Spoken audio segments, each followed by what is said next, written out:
উপভাবটাকে সরানোর জন্য চেষ্টা করছিল, সমাধান করার চেষ্টা করছিল, কিন্তু হত্যাকারী এবং হত্যাকারীর সাথে 4-5 জন যতগুলা ব্যক্তি ছিল সবার লক্ষ্য উদ্দেশ্য ছিল তাকে ফাঁড় করার জন্য।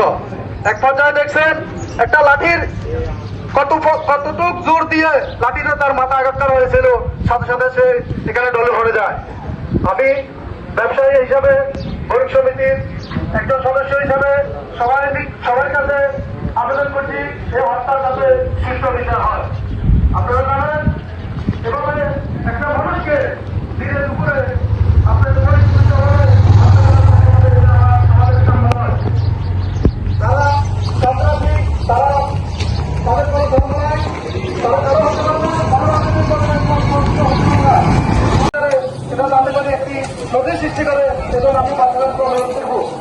আপনারা জানেন এই 5 আগস্টে 4-5 দিন আগে আমার করে দিনে দুপুরে আমি আবরণ নামার করে এখানে বাইরেছি, সন্ত্রাসীরা আমাকে কিভাবে মেরেছে অধীন আমি সন্ত্রাসীকে ধন্যবাদ জানা পরবর্তীতে আমার জন্য তারা গিয়ে এসেছে।